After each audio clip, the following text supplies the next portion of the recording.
Ayan mga kabagang, dito na naman tayo sa wedding event. Ang ganda ng kanilang pabulaklak, Yan, diba? may bayad daw yan. Ayan. Ang ganda oh. Ano Tingnan ka nyo. ano nyo? Housekeeping nyo? Parating pa po, galing lang doon. Ganda ng kanilang setup. Ayan ating mga ibang kabayan, part-time din nila or hindi ko alam. Kaya tanong kay ate kanya. Ganda ng kanilang mga bulaklak mga kabagang. Ang ganda oh.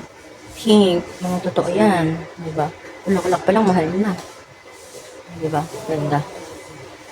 Isang bahabang bulaklak.